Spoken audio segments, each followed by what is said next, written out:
Good morning, students. We are going to start from page number 38, third paragraph, with the rulers commanding people to fetch stones or metal ores. Rulers यानी जो शासक होते थे वो लोगों को command करते थे, आदेश देते थे कि वो मेटल ओर्स होती हैं, कच्ची धातुएं, और स्टोन्स, उनको लाने के लिए वो ऑर्डर देते थे to come and make bricks और lay the bricks for a temple. और वो उनको बुलाते थे कि वो मिट्टी की जो ईंटें होती हैं वो बनाएं और मंदिरों में उन मिट्टी की ईंटों को लगाएं, और else to go to a distant country to fetch stable material. और उनको वो दूर के कंट्री मतलब दूर के देशों में भेज देते थे सुटेबल मटेरियल लाने के लिए। जिस भी मटेरियल की जरूरत होती थी मंदिर बनाने के लिए तो वो लाने के लिए भेजते थे। Bronze tools came into use for various craft, और कांसे के औजारों का प्रयोग शुरू हो गया था विभिन्न प्रकार के शिल्पों के लिए।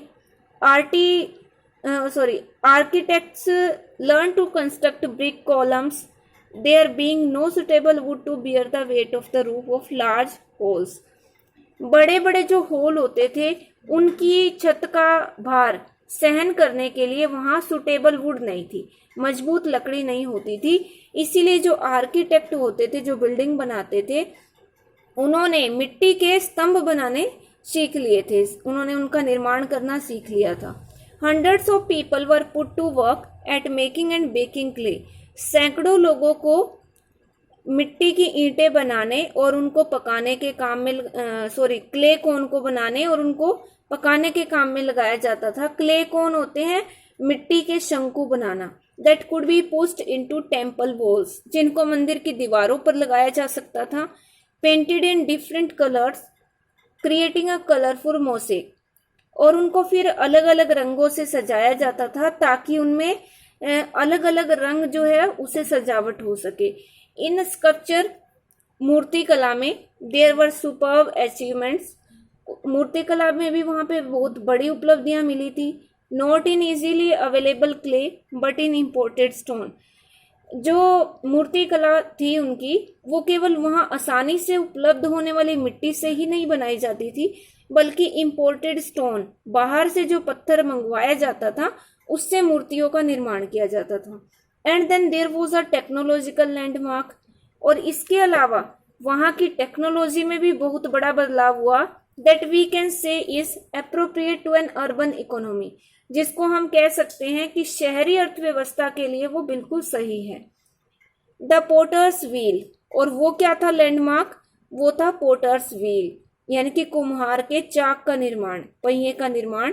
In the long run the wheel enables a potter's workshop to mass produce dozens of similar pots at a time। जो कुम्हार का जो पहिया था या कुम्हार का जो चाक था उसकी वर्कशॉप में मास प्रोड्यूस किया जाता था। लंबे समय तक ये काम चलता रहा। मास प्रोड्यूस होता है भारी संख्या में या बड़े पैमाने पर सामान बनाना, पोट्री बनाना, मिट्टी के बर्तन बनाना। Dozens of similar pots at a time, एक ही समय में दर्जनों एक जैसे पोट्स, एक जैसे मिट्टी के बर्तन बहुत ज्यादा संख्या में पोटर की वर्कशॉप में बनाए जाते थे। Next point is life in the city. शहर में जो शहर था वहां लाइफ कैसा था, जीवन वहां पे कैसा था। What we have seen is that a ruling elite had emerged.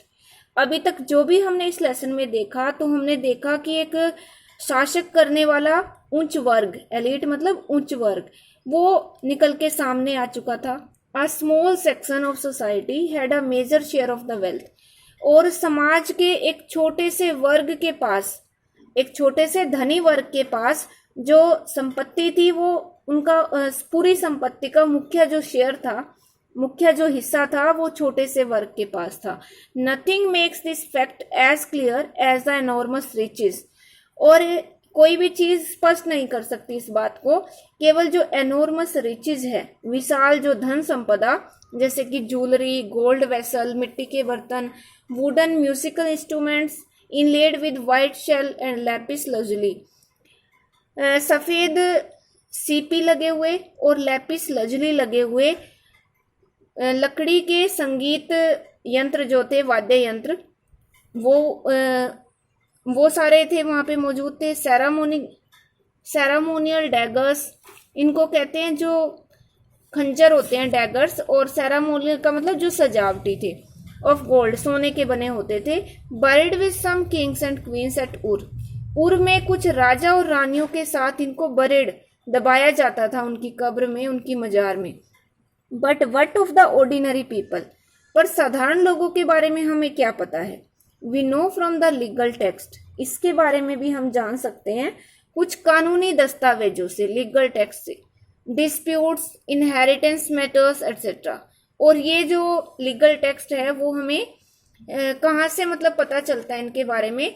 तो जैसे जो साधारण लोग थे उनके बीच में डिस्प्यूट्स होते थे, झगड़े होते थे, या फिर इनहेरिटेंस मैटर होता था, उत्तराधिकार के लिए जो युद्ध होते थे, या फिर उत्तराधिकार के लिए जो लड़ाई झगड़े होते थे, तो वो सारी जो घटनाएं हैं वो हमें साधारण लोगों के बारे में बताती है मेसोपोटामिया की। That in Mesopotamian society the nuclear family was the norm, कि मेसोपोटामिया के समाज में न्यूक्लियर फैमिली मीन्स एकल परिवार, एकल परिवार होता है जिसमें एक व्यक्ति, उसकी पत्नी और बच्चे शामिल होते हैं, उसको एकल या न्यूक्लियर फैमिली कहेंगे। तो न्यूक्लियर फैमिली का नॉर्म था, वहाँ नियम था। Although a married son and his family often resided with his parents, और यद्यपि ऐसा भी होता था कि एक विवाहित बेटा, उसका परिवार अपने माता पिता के साथ रहते थे। The father was the head of the family, और जो पिता था वो परिवार का मुखिया होता था। We know a little about the procedure for marriage, और विवाह का जो प्रोसीजर था, प्रणाली थी, उसके बारे में भी हम थोड़ा सा जानते हैं। A declaration was made about the willingness to marry, विवाह की जो विलिंगनेस होती थी, इच्छा होती थी, उसके लिए एक डिक्लेरेशन, एक घोषणा की जाती थी। The bride's parents giving their consent to the marriage, और जो फिर दुल्हन के माता पिता होते थे वो अपनी कंसेंट, अपनी सहमति देते थे इस मैरिज को। Then a gift was given by the groom's people to the bride's people, और फिर एक उपहार दिया जाता था, उल्टा है यहाँ पे, दुल्हे के लोगों की तरफ से, यानी कि दुल्हे के परिवार की तरफ से ब्राइड्स यानी कि दुल्हन के परिवार को एक गिफ्ट दिया जाता था। When the wedding took place, gifts were exchanged by both parties, और जब विवाह संपन्न हो जाता था तो दोनों पक्षों की तरफ से उपहार दिए जाते थे। Who ate together, फिर वो इकट्ठे बैठकर खाना खाते थे। And made offerings in a temple, और मंदिर में भेंट चढ़ाते थे। When her mother in law came to fetch her, और जब हर मतलब दुल्हन को उसकी मदर इन लॉ, उसकी सास लेने आती थी, the bride was given her share of the inheritance bye her father, तो दुल्हन के पिता के द्वारा जो भी इनहेरिटेंस में यानी कि विरासत में पिता की तरफ से जो भी शेयर होता था दुल्हन का, वो उसको दे दिया जाता था। The father's house, herds, fields etcetera were inherited by the sons, और फादर का जो घर होता था या उसके पशु, उसके खेत, ये सब उत्तराधिकार में या विरासत में उनके बेटों को मिलते थे। Let us look at Ur, one of the earliest cities to have been excavated. हम अब उर की तरफ देखते हैं जहां सबसे पहले एक्सकावेट किया गया, खुदाई की गई। Ur was a town whose ordinary houses were systematically excavated in the 1930s। Ur एक शहर था जहां पे वो जो साधारण से घर थे उनको भी एक व्यवस्था के अनुसार 1930 के दशक में उनकी खुदाई की गई थी। Narrow winding streets indicate that wheeled carts could not have reached many of the houses. वहां की तंग, नैरो मतलब तंग, टेढ़ी मेढ़ी गलियां जो थी वो ये दिखाती हैं कि जो पहिए वाली गाड़ियां थी वो ज्यादातर घरों तक नहीं पहुंच सकती थी।